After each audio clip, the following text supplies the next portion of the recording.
From Dreamtown, I'm Simon Sticker, Head of Communication and Stories, and this is UnSeen Spaces. In today's episode, we will take a journey to Sierra Leone, the small country in Western Africa, specifically to Freetown, the capital city, where we will dive into the communities of Kissi and Wasak, and one of our key projects that we're doing there.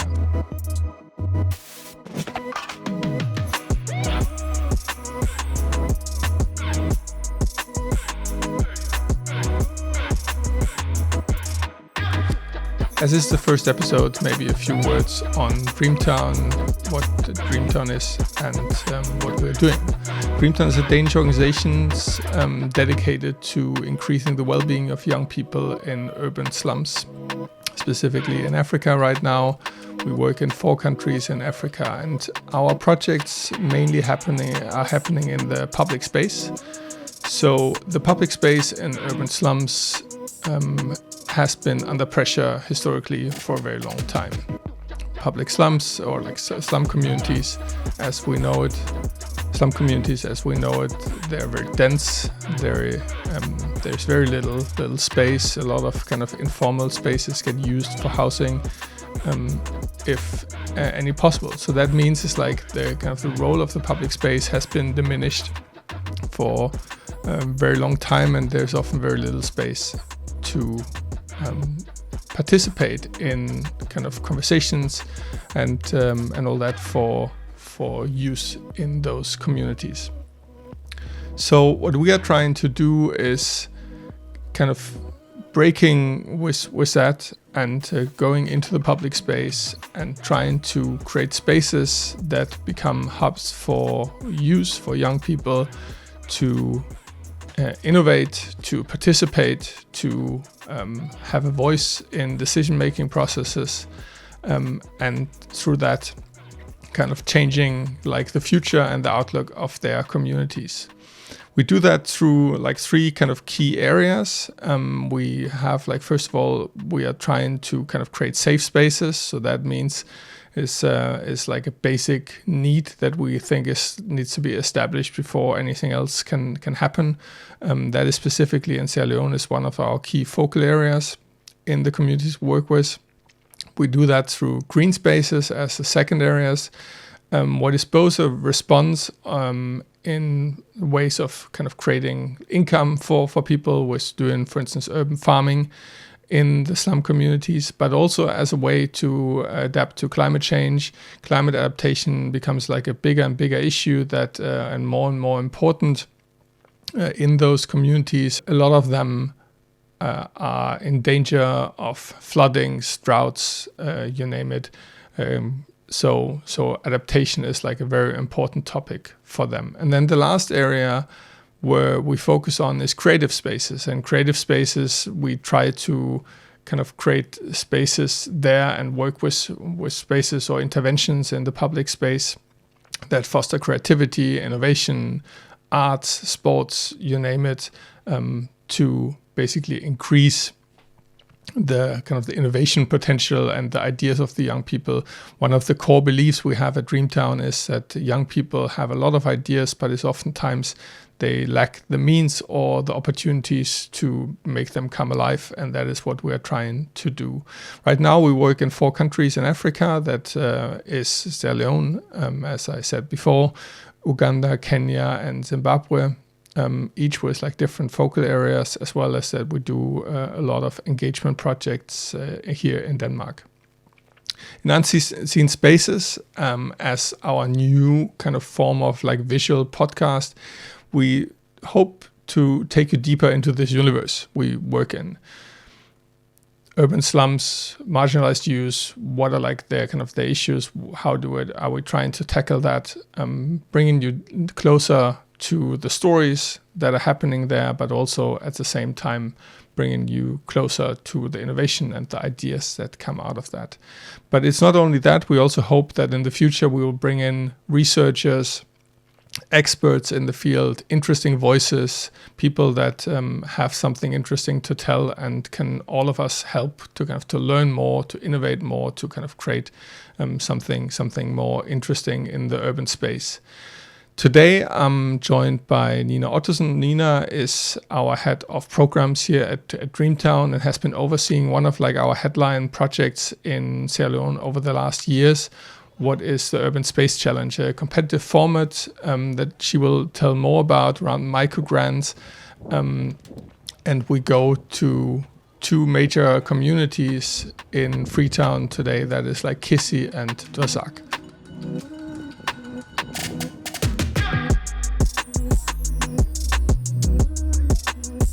So let's talk about the Urban Space Challenge, like one of our programs in Sierra Leone. Before we kind of get into the program, can you describe to me the environment that we work in there? So like, how does it feel like to be there? What is going on there? What is like the kind of the space? Give us like a sense of the space of the community that we work in there. Yeah, for sure. So the Urban Space Challenge is a project that we've been running in 2 different communities actually. One is called Kisi. Is very big. The other is Dwasak, also big, but not as big. And in Kisi is a really big community, thousands of people living there. It's in Freetown, capital of Sierra Leone.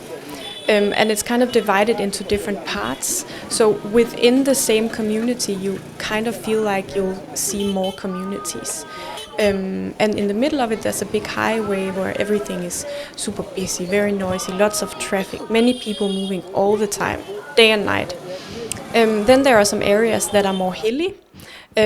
You can't really access a lot of it by car, so you'll have to be walking, hiking almost, because it's very uphill, very dusty. Maybe a motorbike can get up some of the roads. Then there's also an area that's towards the water, which is more what people would describe as the slum part of the Kisi community, where there are some dump sites. There's a lot of issues of like waste and water-related issues.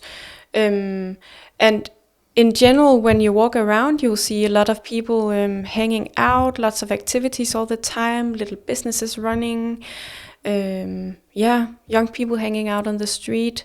And in Dwasak, is a smaller community, also very hilly. So again, most of the community you won't be able to access unless you go on a hike, and it can be pretty tricky to walk around.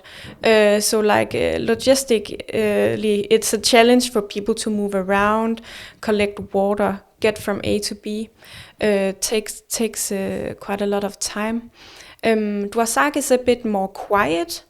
It's like located on the mountainside, so you have these really beautiful views of the city around it. And what do people do that live there? But it's like how does life look like for a young person growing up in those communities? Mm-hmm. So in these communities, generally young people don't get a lot of opportunities. Many of them have had to maybe leave the education system early on, mostly related to the costs of education that unfortunately it's not really for free, even though it is on paper. So meaning that a lot of them work in maybe the informal sector, do kind of day-to-day jobs. A lot of women might work on the markets or have these small businesses alongside of the road. Also, many of the young men might leave the city in the morning to go out for their job in the daytime and come back at nighttime. But there is a huge lack of opportunity for young people. It's not very easy to get a job. Stability in your job is very difficult. So there's a lot of uncertainty related to will I also have an income tomorrow, which is tough, obviously. Now it's like when we come to kind of the Urban Space Challenge, how do we kind of go into a community and kind of start something up there? So basically, together with our partners from YMCA in Sierra Leone, who are partnering on this project with us, they have been going out into the community and identifying, mapping groups of young people that already exist. And they do a ton of different things. Some of them focus on community cleaning. Some of them focus on water management. Some of them might have a little tea shop where they sell tea. Some of them might, on a project-to-project basis, be doing like counseling for other young people, spotting different opportunities around them. But they all already have an existing activity base or an existing community. So it's not like we go in and point at people and create new youth groups. No, they already exist. So the project taps into the existing youth communities, but then creates a platform for them to grow as groups and grow their projects and their spaces. So I think that's actually a pretty important strategy, to go in and look at what is already there, because so many young people are already doing cool things. So we just want to go in and support that and help them grow with it. But having them do what they already do, then the passion and motivation already exists. So that's not the issue. It's just like creating more opportunities for them to grow their initiatives bigger. And you said is like one of the biggest things is like creating opportunities. Maybe describe like how that is for like a young person. Let's say it's like they have created like a youth group and they have some ideas and have some ambitions. Like how would that normally look like for people? Let's say it's like there's like a group of like 10 young people in the community, and they say it's like, okay, we want to do something on waste management. It's like what happens then for them? So some of them might sometimes succeed in mobilizing some support from some local stakeholders, small businesses that see the point in the work that they're doing. But I think that one of the issues is on the sustainability of those initiatives, that it goes up and down. It also does for us when we do projects. But for them, it's difficult to keep it at an active level all the time, just because they simply don't have the resources. And again, these are people who, of course, also every day have to make a living, get an income. So, I mean, it's already pretty amazing that people with very little resources have the time and the energy and the passion to really engage in those activities that are not for themselves, but for the community around them. But of course, they have to also focus on, making life run around from day to day. So that also means that sometimes activities are running low if there are not really any resources available. If it's hard for you to kind of make ends meet and to kind of, have food on the table on the next day, like why do you kind of engage in kind of big community activities instead of, taking care of your basic needs? But I think it's exactly like, because it is such a strong sense also that community is like an important resource that you kind of need to nurture and you need to kind of goes like in both ways. And people need their communities to survive, right? I mean, we're used to being so individuals, like everyone for yourself. But here, when we're talking about these very challenged urban environments, it's also the case that government is not providing, the city is not providing the services that people need, like basic service, access to water, for example, is not available in a lot of these areas, at least access to clean water. So, I mean, a lot of these things that the young people do, they are kind of like, as civil society actors, they are taking on a responsibility that we would traditionally place with the mandate of the government, that it's their responsibility. But it's just not the case, because there's so much pressure on the resources and services in these urban environments. So it's simply also in order to, have your life function, that people in these communities they rely so much more on each other to make ends meet than what we are used to in our lives. Mm-hmm. And now it's like also we talked about the community and how life looks like there. Describe to me like how the Urban Space Challenge works, and like how long we've been doing that, and what also the kind of the initiatives are that came out of that. Yeah, so the Urban Space Challenge has been a super cool project, so fun to take part of. We did the first one in Kissi community in 2019, then we followed up and did the next one in Dwasak in 2020. And the way that it works is that it's a competitive format.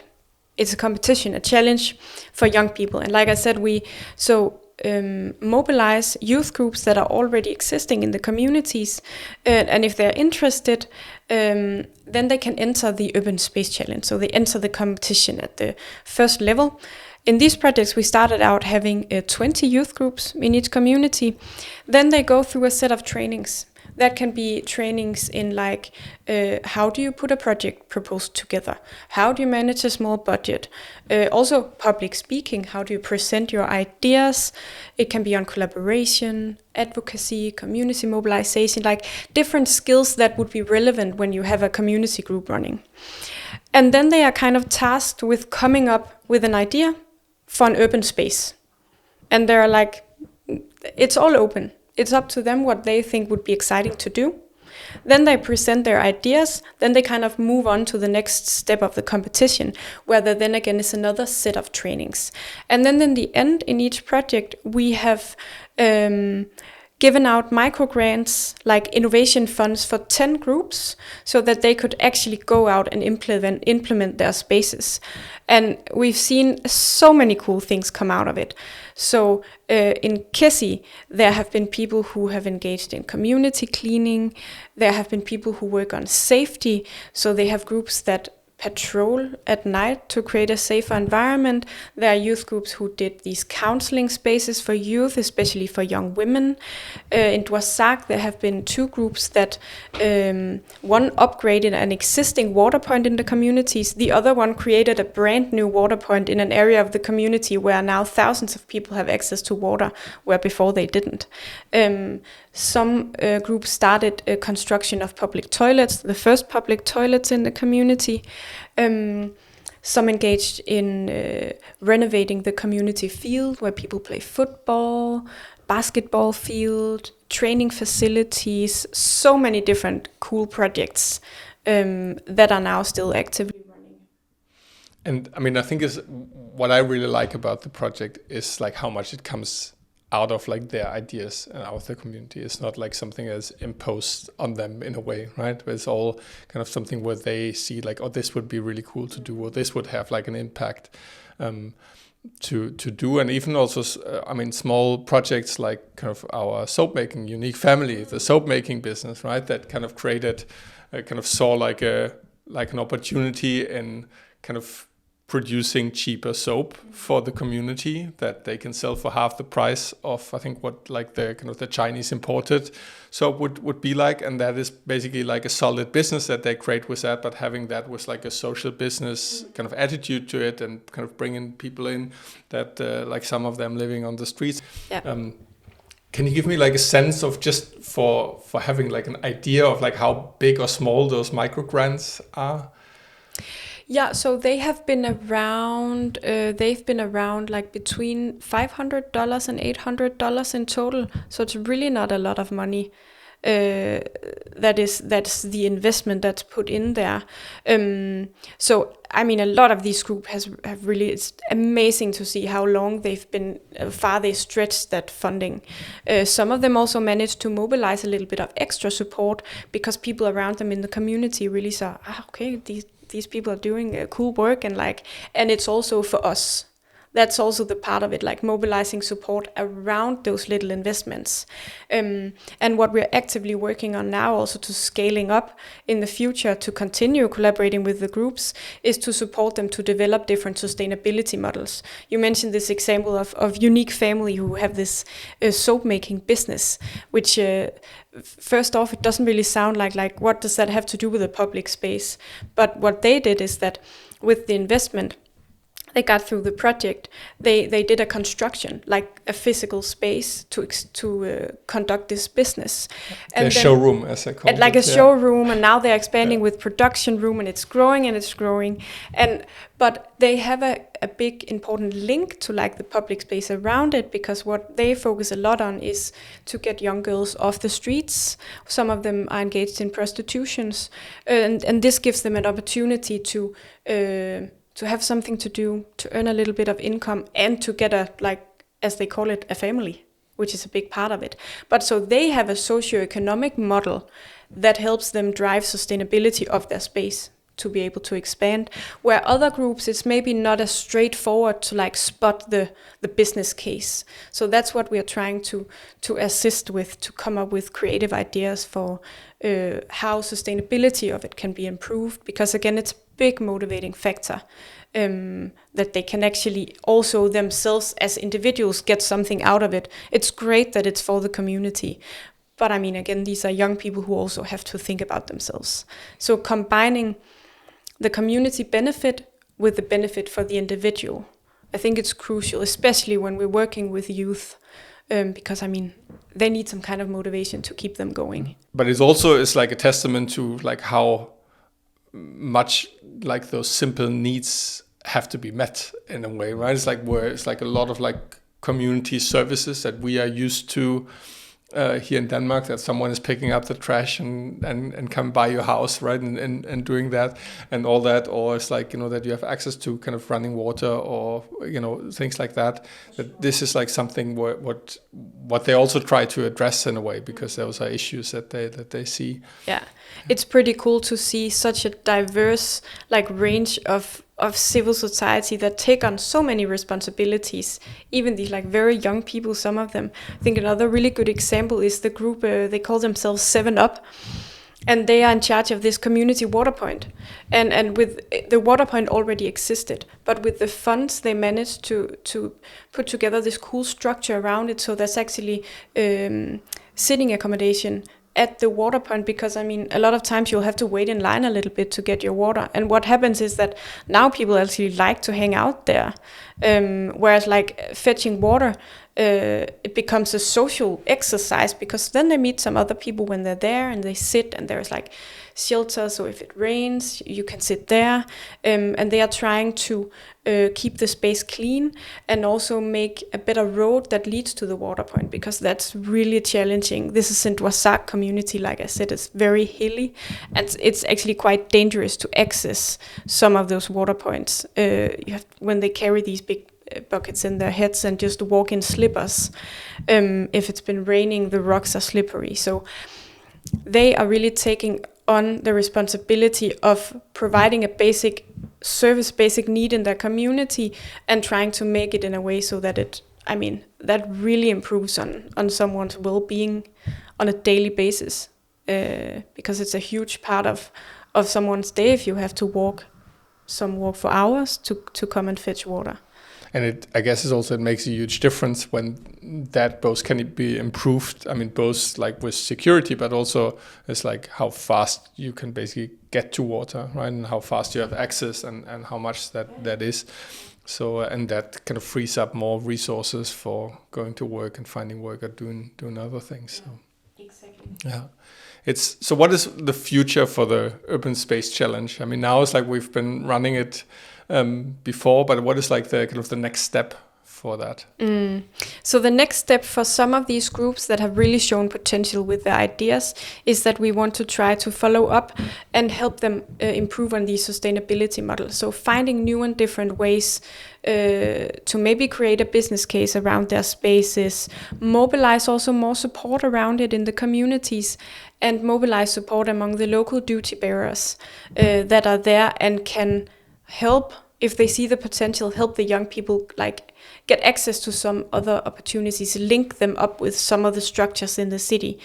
So that's right now our next step, is to see how can we just keep the connection running and support them for their projects to become more sustainable.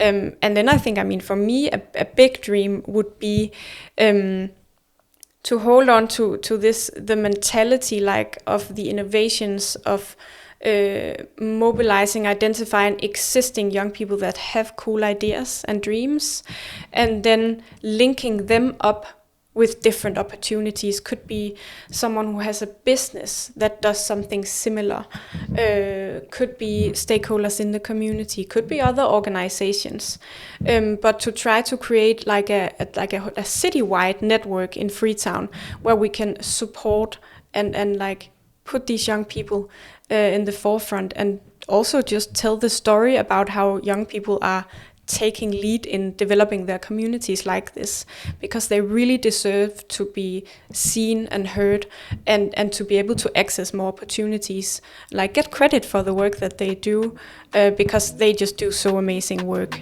Yeah.